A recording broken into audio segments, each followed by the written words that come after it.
pick up the low speed flow like it was before we cut it. We need to figure out where to either move this or do something with this so we can get a better route for the two radiator pipes. Let's try to leave things as much as possible in their original position. Right, exactly. Yeah. Or at least use the same piece. Just, you know, keep going on the manifold, the upper, you know, whatever can be finished, so that we can connect the last pieces. See where it's gonna land, because we don't really know where this filter is gonna end up going. Only because we have to route the air. We have to direct the air, so that's gonna predict everything. Yeah. That's why I wanted to start at least making the first break for that, so we could at least see what problems or non-problems we have. Because everything really is laying out pretty functionally. Yeah. Go top and bottom with the radiator pipes forward, that's like super clean. And gives you plenty of room to play around down there to get the 4-inch hose and the 3-inch hose to the bottom tank. Right. So I have a feeling that we're gonna end up with possibly like a pipe off of here with a 45 that is matched, welded on to the compressor housing at a 45 as well from the outlet. Right. So there is no turn. It just comes out at an angle. Yeah. Better flow. Correct. So I'm thinking about all that, but there's a lot of things, you know, you can't do them all at once. You got to cut the thing like that. Right, and then face it off. Face it off clean. Maybe even a little further back. Not sure. Depends on the turn. Like go as further back as you can, and then come out of there with a 45 that's met right here to 45 on a straight on. So you don't even have a 90. Yeah. You know. Versus 2 or 3 90s, which is what I was telling you about, the 30 feet of distance that it would be equivalent to in airflow. That's definitely, I mean, think of also the distance of intercooler piping and routing. Dude, it's like NA, right? It's like NA. There is no, should be no lag, you know, coming from that. Yeah.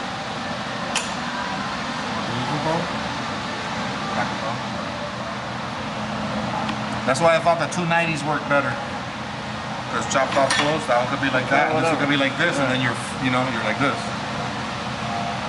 That's what I was thinking. Just kind of, chop this off. I mean, you don't have to make it at all this. You could get a piece of pipe. I think the hose will be there. Put one hose there. Put the other hose, you know, this was that one coming up, and this one like this. That way you could move it over.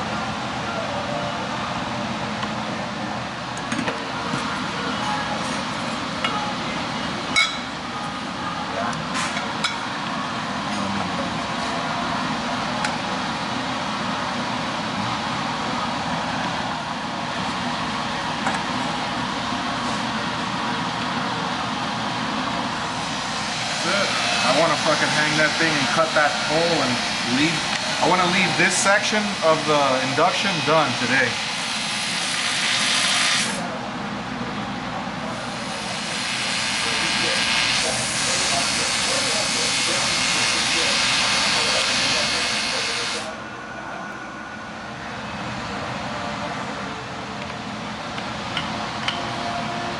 Looky, yeah. Beautiful.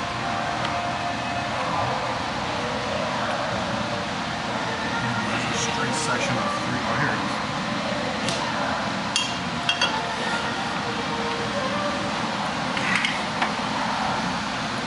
You know all that? I got it here. I just want to see this. That's actually perfect.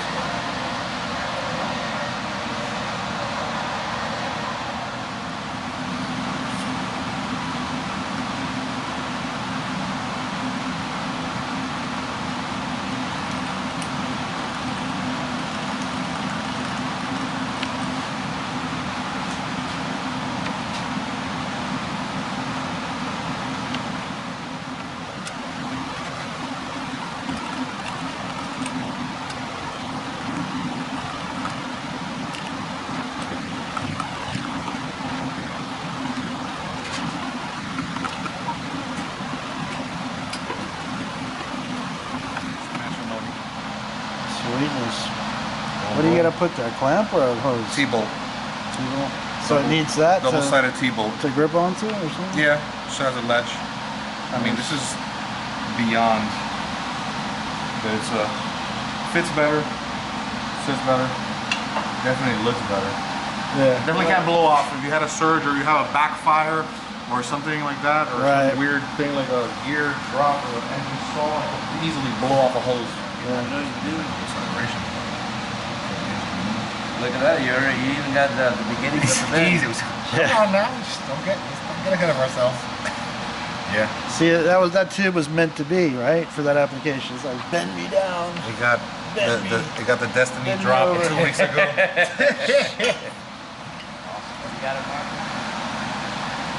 Bro, it's off like a 1/10 of a thousandth of a degree. So is the rest of the car. Oh no, hold on, it was a piece of dirt. It was a piece of dirt. Hold on, it was a piece of dirt. You need another pound of air in the left front tire, that's all. It looks like 0 in America. So we're good there. Now we just come over right here. Bam. Right. Look on the front and see if it's still half pipe Halfway or up. half. Actually, slightly less than half. Nice, nice. I got most of the inlet on the bottom, most of the face. Good. Nice. Again, less wall. Like maybe 5/8 to the tank and 3/8. Sweet. Nice. Good, because this doesn't fit on there anyway. Right. So it may just end up perfect to the inner edge and the top for hammer forming. Because look, I got plenty there left over to beat around. An inch.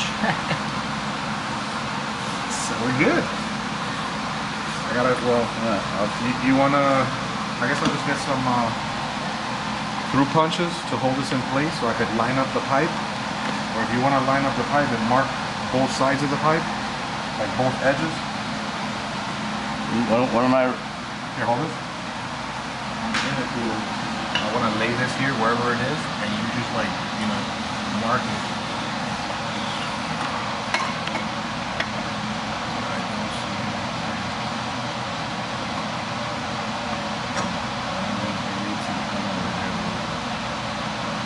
There. Straight on.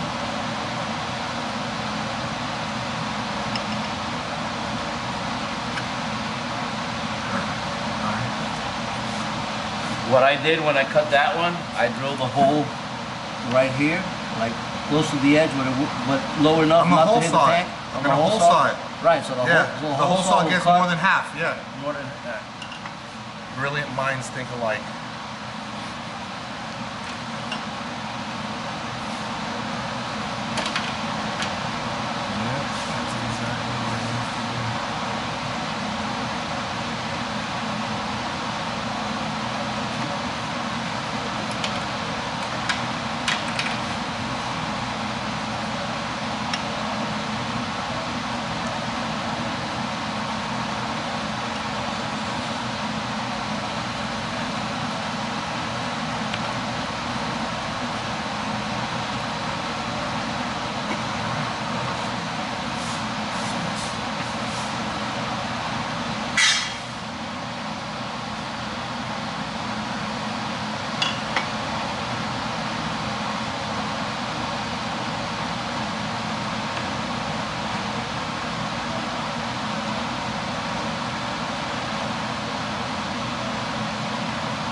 Can I pull it out? Yeah, you can take it off.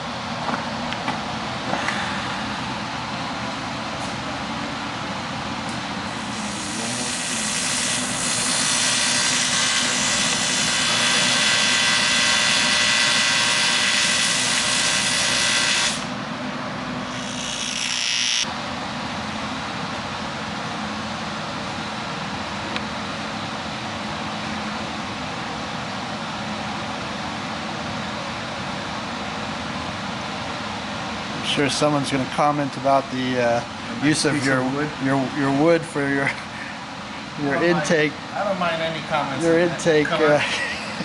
Concerning that build sucks. You're using wood for your intake charge pipe. You know, Get out of here, Anytime you a instant good piece of gratification wood monkey. is going to be much necessary in any given build. Good wood. Hey, you should take this car to the Goodwood Festival.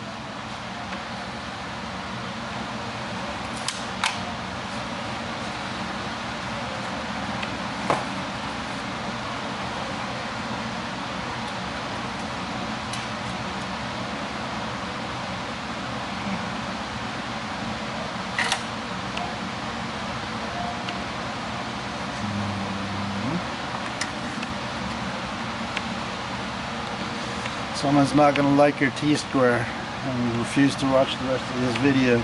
It's not Botox, but I don't care.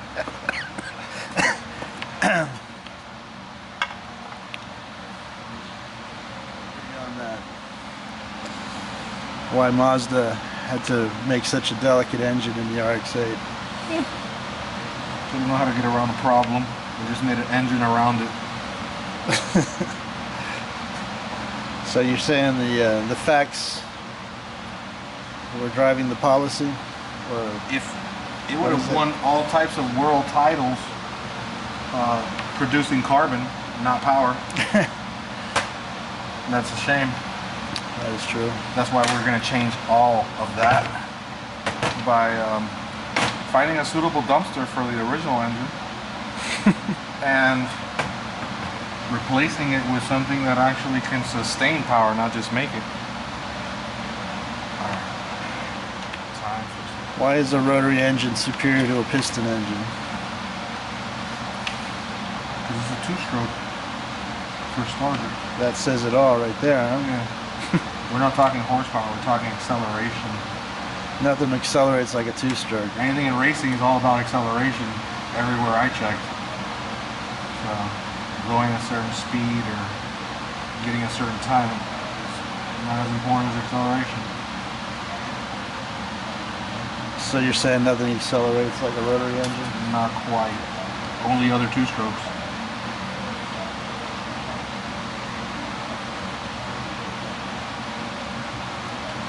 Is that because of the higher RPM?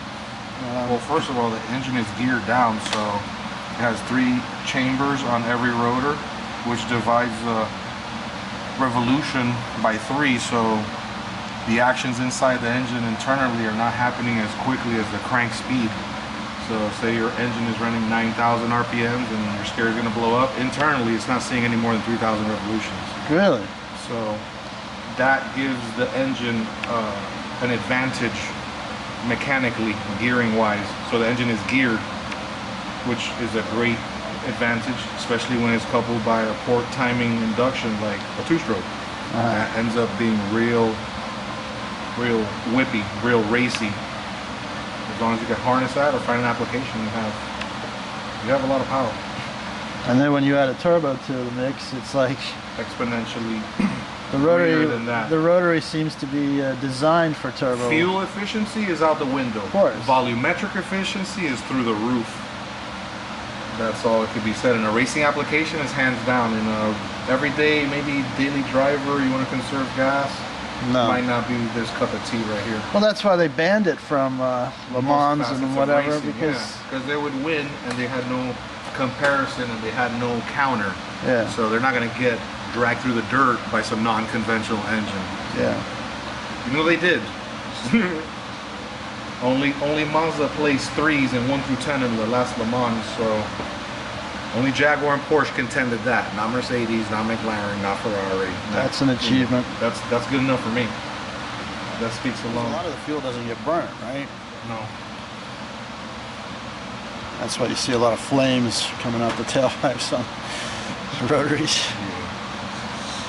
A lot of exhaust overlap.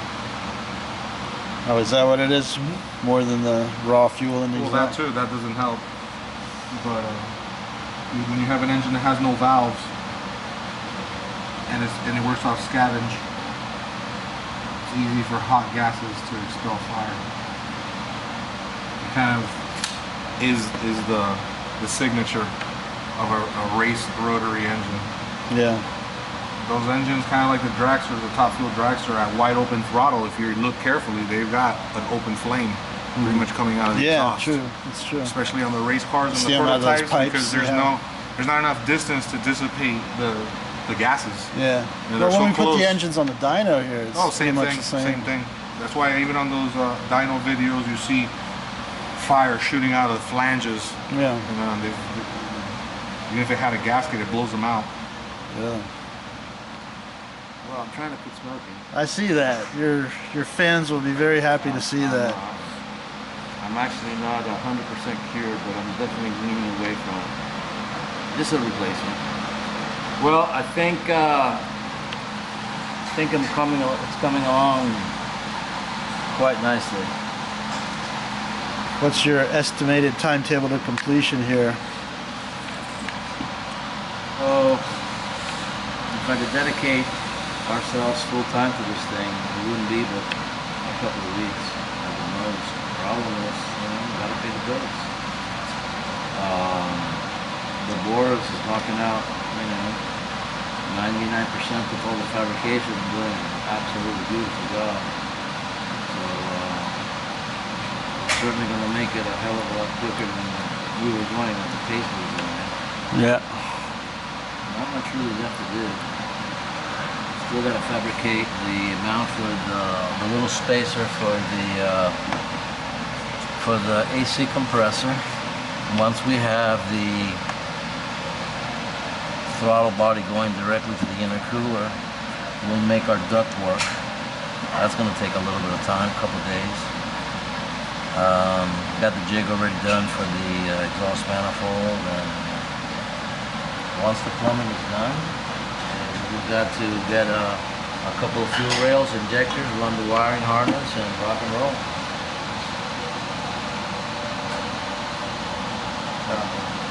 We also got to make a base for the battery.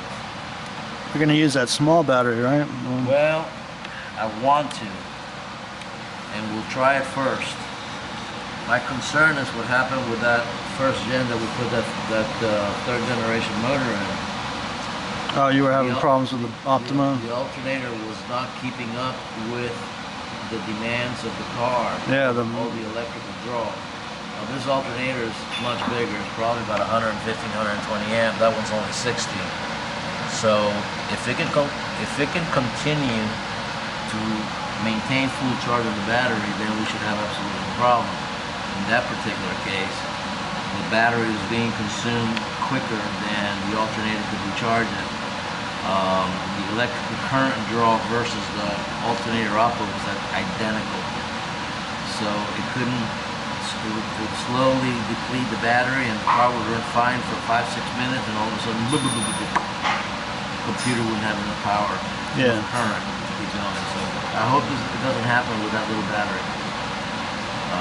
I've been running it in the blue RX8. It's been fine. You haven't had any issues with it? No. Okay, well. And I had the Adaptronic on there, and I took it off. Well, And if it worked on that car with the piggyback electronics, then it'll work with this exactly the same, because, I mean, in essence, it's the same, it's just another engine with larger injectors, that's all. The turbo's got nothing to do with the electrical load on the engine. right. Yeah, I mean, if you go and put like a few amps or something, you're gonna need a few more batteries. But that's what they use those for, I think. Yeah, I know we use them on race cars, but race cars really don't have a whole lot of electrical draw. You don't have air conditioning, you don't have any, radio, you don't have alarm, you don't have all those lights on the dashboard. Well, assuming you wanted to put the bigger battery back, I mean, would you put it in the same location, or? I really don't want to block anything here. The idea. What about over where the filter is there? I think that's where the battery was anyway. Yeah, the battery used to go here. The idea behind this build has been from the beginning to maximize total efficiency, both for the intercooler and the radiator. So my cooling is my main concern. Maximum efficiency, so that we can, really abuse it. if you have to relocate the battery to the back, then you know we might have to do it. I hope not. I mean, the little battery fits here just fine. Yeah. It doesn't take away from the ductwork to the intercooler. We'll cross that bridge shortly. Yeah. But if you're not having any issues in the blue car, then we absolutely shouldn't have any issues on this one. Somebody was asking about dropping a 3 or 4 rotor in one of these RX8s. I told them it's doable, but you got to take out the power rack. Steering, right? And the rack and pinion and the sway bar are in the middle. I mean, the sway bar could conceivably be moved to the subframe instead of on the chassis, since the subframe is bolted onto the chassis. That's not a big issue. The big issue here is the electric power steering. Yeah.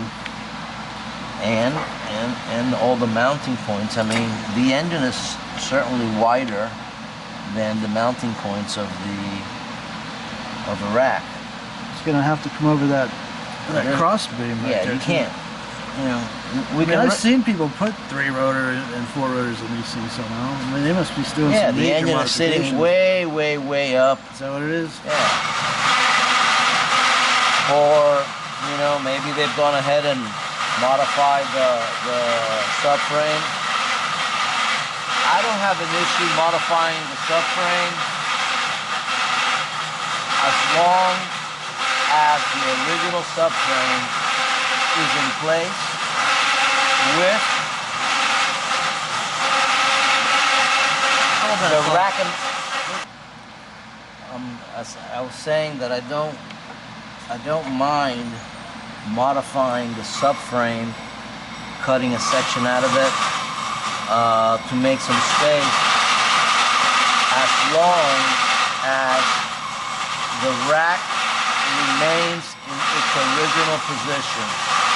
The minute you move the rack, you alter the Ackerman.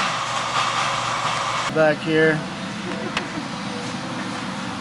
Carlos was giving me a tutorial on putting a 3 and 4 rotor engine in it. And between you and the freaking compressor, we had a stereo offset ambient noise effect that I couldn't hear a word he was saying. I apologize. That's all right. We got to keep moving forward. Keep the momentum going. This is more important. Who the hell needs a 3 or 4 rotor when you can boost up a 2 rotor to 700, 800 horsepower, right? I agree.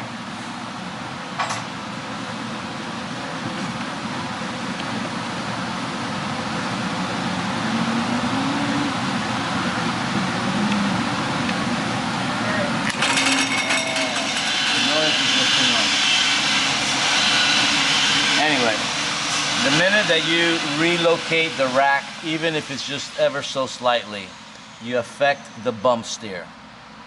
Boom, done. And if you relocate fore or aft, and most people will go forward, aft will actually increase the Ackerman. Forward will decrease the Ackerman. So if the geometry of the knuckle arms is altered from its position, it affects both the Ackerman and the bump steer, which is what happens to everybody that buys aftermarket subframes. You throw away the greatest attribute of the car, which is the handling. You know, the only subframe that I've seen to date that anybody has made is the ones that they make for the Miata, for the V8s. Flying Miata one. Yeah. It's actually made by V8 Roadster. The people from Flying Miata told me that I could call them directly. And that one keeps the rack exactly in its position.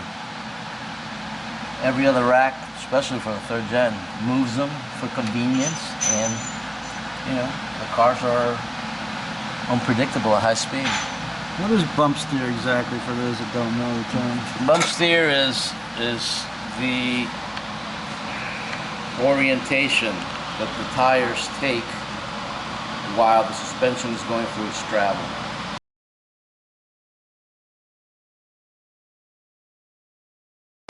What happens is that at the end of the rack, you have the knuckle arms, or the tie rod links, tie rods, whatever you want to call them. The point is this: tie rod is the spindle is here, the tire is here, the rack is here. As the tire goes up and down, it follows an arc. So as the tire drops, the radius gets shorter and it gets towed in. As the car compresses at normal ride height, the wheels go out and go straight. Under hard braking, the arc gets shorter again and it tows in. That helps stop the car, isn't it? Well, no, that's just the geometry of how it works. Now, under hard braking, under any kind of braking, towing in is a benefit. The car feels more like an arrow. It doesn't want to pull to one side and the other. Right. Like on race cars, we give it a lot of camber, so you reduce the tire patch on the track going straight. We give it some tow out, but there's such little contact on their acceleration, and again, the car has the nose kind of up in the air, so it doesn't really hurt you so much. But we run a lot of tow out so that when you enter the corner, it points in quicker. So that wears out the tire. You can't run tow out of a street car because the tires will last for weeks. That's why alignment is so critical. Not only that, when the front suspension is towed out, it's extremely sensitive to any little bump, any little pit, anything in the road. The car will try to go to the tire that all of a sudden got more traction. If it's towed in, you can let go of the steering wheel. It's an arrow, it's straight. Yeah. Very little effort because the car wants to go straight. It's different when it's towed out. So when you alter the bump steer, it changes the tow in, out, back in again of how the suspension was designed at a given ride height. That's one thing. Then if you move the rack forward or backwards, it alters the same radii to the knuckle of the spindle. So accrement is the amount of more tow in that the inside tire gets in a corner because you're following a shorter radius from the theoretical or the imaginary center of that curve. So it's essential that under normal driving, whether it's the inside tire here or the inside tire here, that tire turned more than the outside tire, so the car steers properly. If it doesn't, if the inside tire doesn't turn quite as much as the outside tire, the car has a tendency to push understeer. Understeer. Yeah. I don't care how much you crank into it. You get to a point where the outside tire, you're actually scrubbing, right. And the inside tire is the one that's driving you, or rather directing you. Suspension is critical on anything. Mazda is a purist company in suspension design, capability. How the cars feel. It's a big thing. That's what they say that on any given weekend there's more Mazdas being run than any other manufacturer. That's a fact. The cars handle fucking great. These cars handle phenomenal. Miatas handle phenomenal. RX8s handle phenomenal. Anything they put out, they handle great. So some guy in some shop just decides to, let me just move the rack and just to make room for something. Just ended up throwing away what however $1 million they spent in development of that suspension. So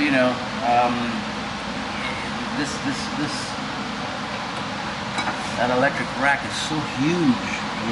You'd have to actually just from here to there. You have to raise that motor 3.5, 4 inches to go over that rack. If not, then you got to change it. The minute you change it, then you go back. You enter into all these problems that I just got done explaining. So. I don't know.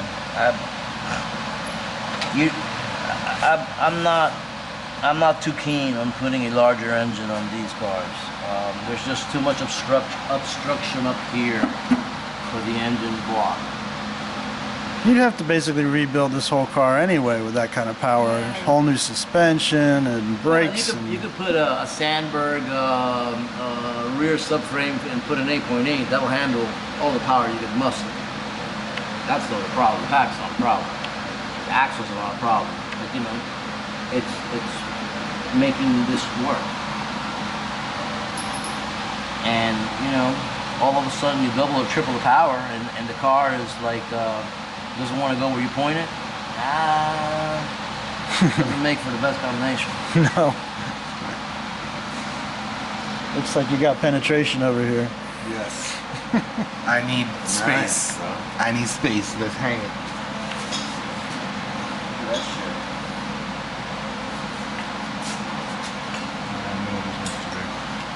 This one's good. This one's too big.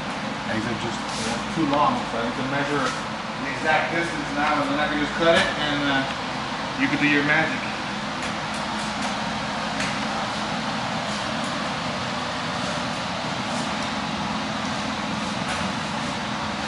Yeah, if you want to do a 3 or 4 rotor, best way is to make that kit car, the Miami GT. Put one of those engines in You know, there. the same people that make the subframe that I used in the Miata make a V8 subframe for the RX8, and I'm sure that they must have put the same amount of effort into getting it right. Yeah. But still, if you use that big rack, you can't do it. It depends if you use a different rack. But I've seen pictures of it, and you know, all V8s are Vs. They're narrow on the bottom. Right. This motor's wide on the bottom. So I don't know if those subframes that they've made could actually even be adaptable to a rotary. With the Miata, it was beautiful what they did. They just put a big old hoop all the way around and hung the suspension on the side. But they could, you know, but that's not the way that they wanted. That's not the way that the picture shows the one you need for this car. God. Regardless, everybody's used to barely 180 horse on this car. Now you got twice as much or a little bit more. People are going to be very happy. I mean, the reality of it, you know? This is really not a sports car. This is a cruiser sports car wannabe. You know, even though it handles fantastic. It's heavy. Not as aerodynamic as the RX-7s. You know? It's a heavy car. It's a big car. Handles fantastic. Yeah, I think 400 or 500 horsepower is about maxing it out as far as a sensible daily driver kind of thing, you know? I wouldn't. You'd have to be insane to go above that.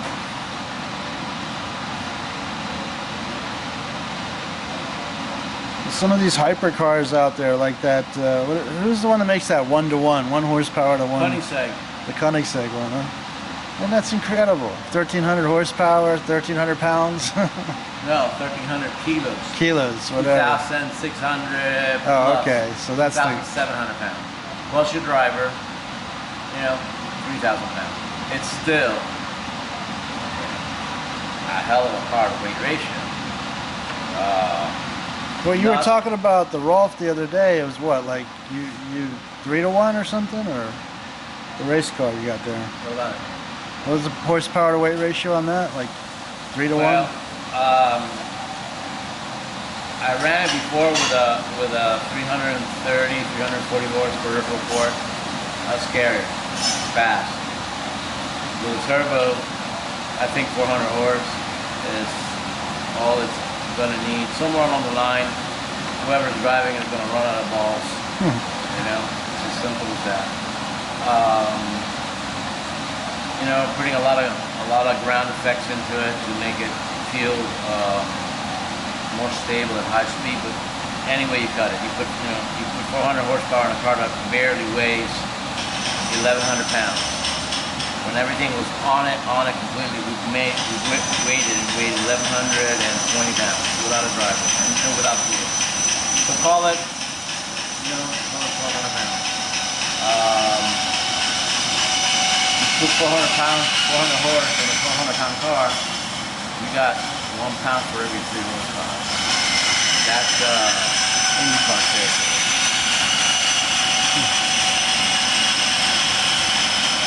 Extremely fast. It's 1 pound per 3 horsepower or 3 pounds per 1 horsepower? 1 horsepower for every 3 pounds. Okay. Yeah, that makes more sense. I said it wrong? I think you did it or I heard it wrong. Either way. It's 420 around here. What can I tell you? There's It really is. It always is 420.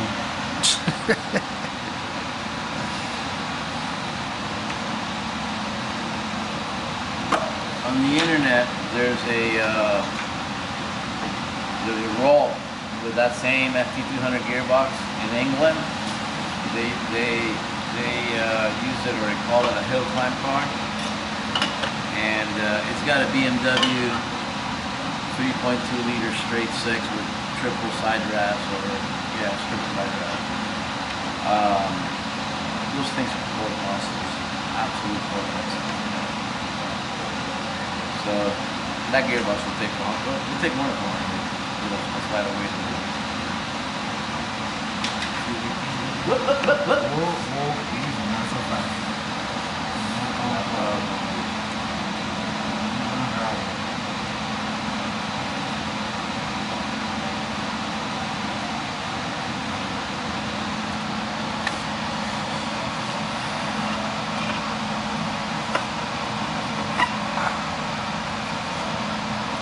Custom? We want custom.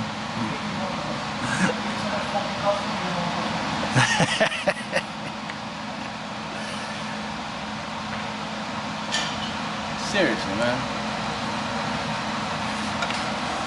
A lot of people ask about putting 3 and 4 rotor engines in these things. I mean, when you can boost one of these up to 700 horse with a 13D. You really can't go out that high and have any level of reliability. Really? With fuel, you know, E85. And What about that race engine you were finished over there, the one for Andrew? That's you know, that's a far cry from an REW. Yeah. You know, I mean, you can build yourself a badass. That's what I'm saying. If you want to build the engine for it. That you know, this thing will still idle. You know, very civilly. That won't. That won't. Yeah. Try and hang an air conditioner off of it or something. Forget it. There's somewhere along the line you cross. Yeah, from the street to the track. Yeah, that imaginary line between street car to a race car. You know, and there's a gap in between that you can have, you know, a street car with a lot of balls that can do track days and stuff like that. But a street car will never be a race car. You know, handling wise and acceleration wise and everything. And a race car will never be able to drive in the street. One thing is a toy and another thing is damn, bro. It's almost there. It's almost there. Need to leave at least 5 steps ahead. If now you're falling behind. Alright, so we got there. Something like that. Actually, you want to take a little bit more off and have more, a little bit more separation. Take a little bit off. Trial and error.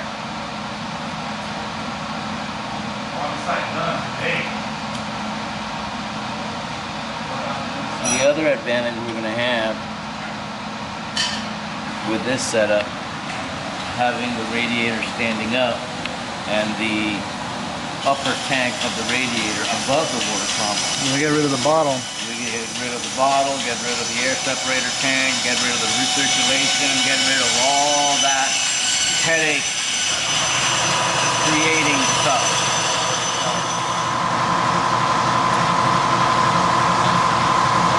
It's like a glove now. Oh yeah, more room. The engine's gonna move, things are gonna happen, the car's gonna flex.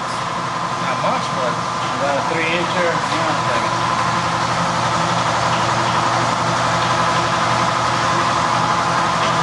it needs some love.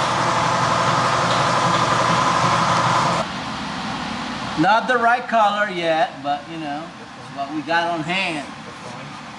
Hater's gonna give you a nasty comment.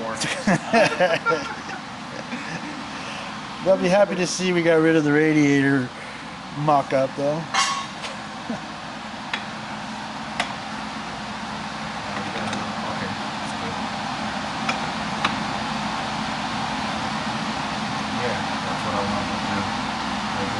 Hell of an eye, man. Let me get that marker. Thank you. Let me get the marker. So I can mark that part. Poor rotor, man. I just wanna. Let me see that empty canvas one time. We're gonna do a quick debut. Never built shit, but look at this. Look at this spaceship. Cars are too conventional these days. You need a spaceship. Just stay on the same planet. You don't have to go nowhere just because you can. Just because you could go fast enough to be on the moon in 9 minutes. That doesn't mean you have to go there. Go down your local street, that's leastly populated. Preferably with no police waiting. Of course.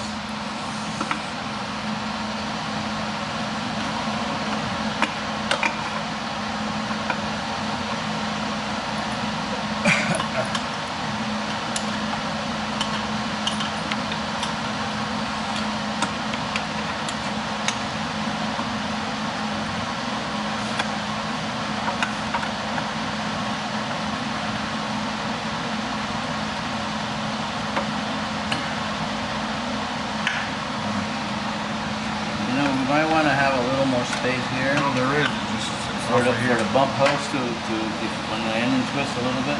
Right, that's what I was trying to create. I just gotta see where exactly that Want a is. big washer for that? Yeah, get a bigger washer for that. So that, because there is, there's like a 1/4 inch. You want more than that? I think. 1/2 inch? See the I can put. thickness of the bump hose. Yeah, we need to take about a 1/2 inch off. I like that better anyway, more room. That's only one cut away. There we go. You gonna try and put the hose in there or no? Yeah, just trying to make sure this thing lines up because it's gotta be to this side. Before I But other one. you move it over. No, it's perfect. I'm just trying to see where it's at this side. Mark, it has to be this way.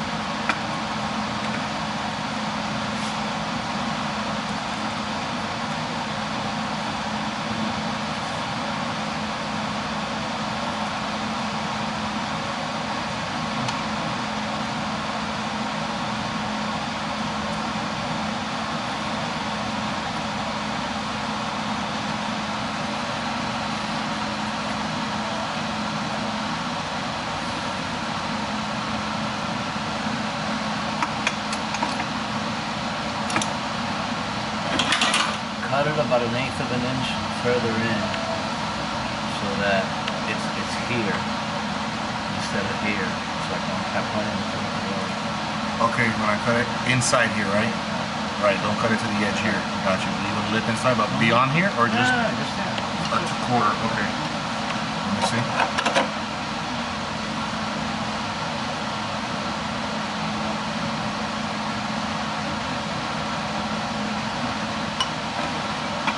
Got it.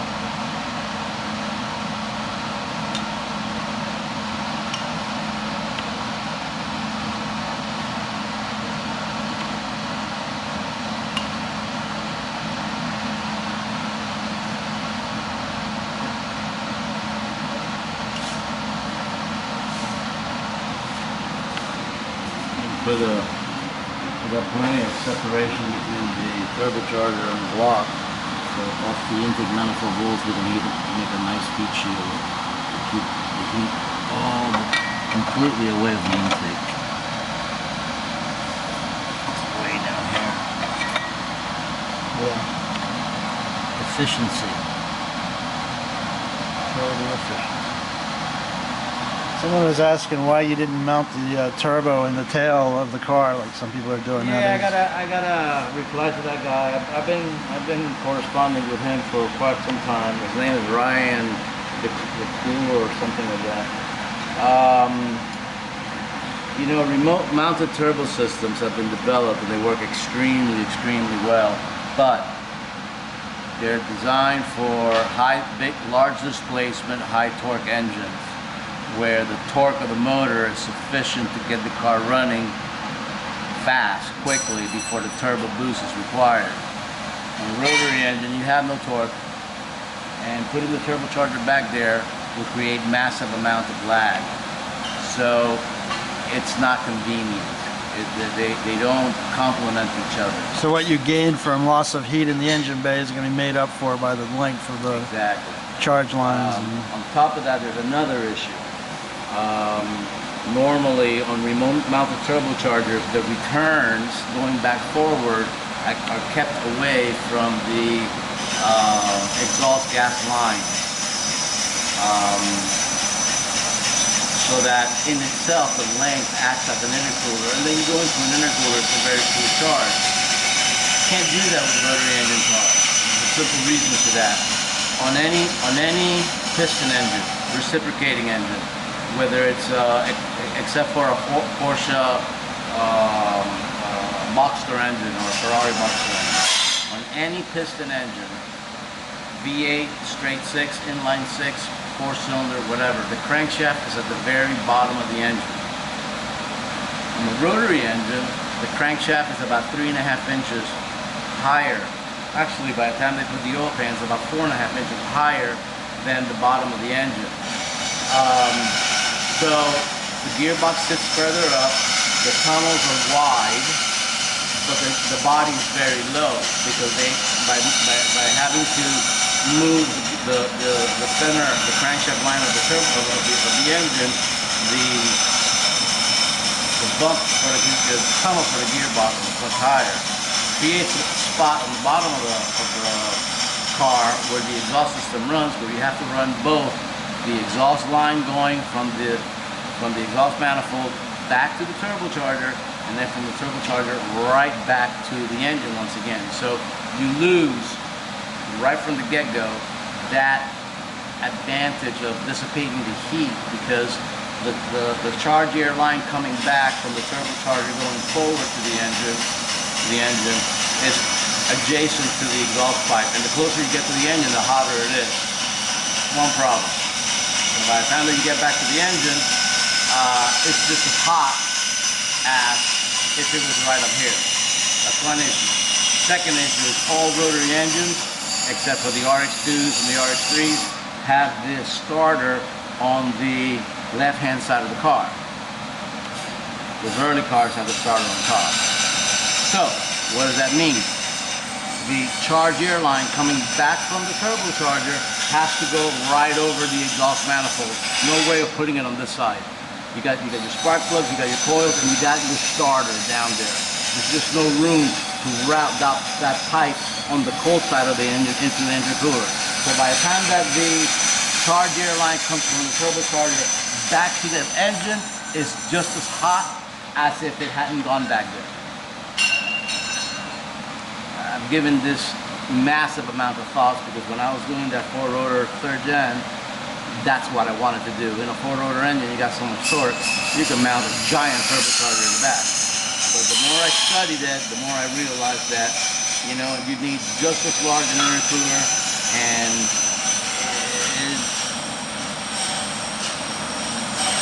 the advantages that remote mounted turbo systems provide on reciprocating engine cars are given up on a rotary engine by the sheer design of the engine. So is there a benefit to like the way a non-rotary car handles the boost as opposed to a rotary powered car? I mean, well, you know, has less RPM, more torque. And I mean, you got a lot of torque. On a rotary engine, you want as much boost to create torque as possible down low. Right. You need the boost to create torque. Whereas on large displacement engines, the engine produces torque on its own. Right. You're not relying on the turbocharger for torque, you're relying on the turbocharger for horsepower. Okay. So what is the... Piston engines can be made to whatever displacement you want. Okay. Rotary engines are fixed to the displacement of the rotor however many rotors you've got. Right. So you don't have the, you know, advantage of boring the block 30,000s or stroking the crankshaft or whatever. Okay. So you can build a piston engine to whatever displacement you want to build. You don't have that luxury here. And all you can do is add more rotors. Right. And it gets very, very expensive as you add more rotors. It's exponentially more expensive, right? Not just double, triple, quadruple.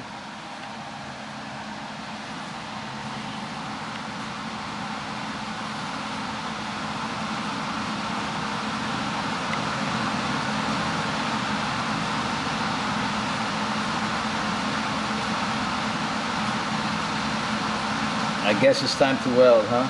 You got it. Maybe not weld, but tack is just as good.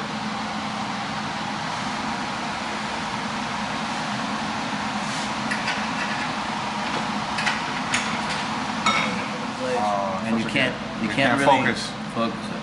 Okay. But yeah, now we can hit it with a Yeah, now I can just tap it flat there. with a rubber or plastic hammer. Leave the beating to me.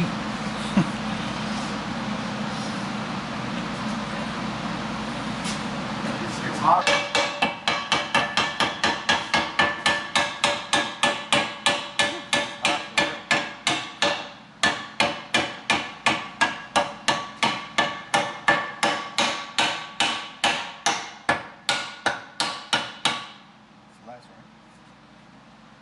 Closing the gap.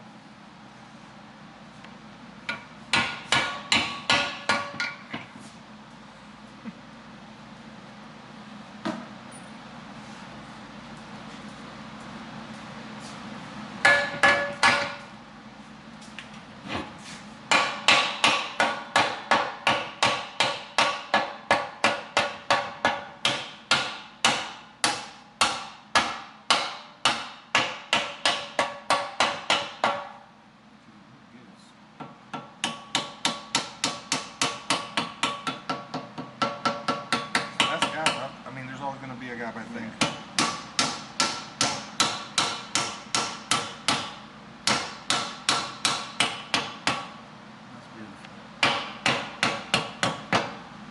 Yeah, with the other gun I can fill that in. Or say it's got a bigger tungsten.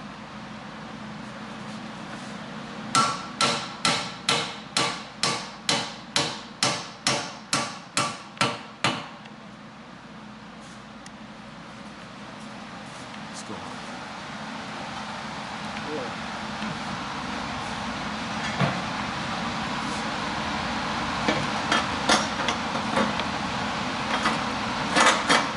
And this goes here or what?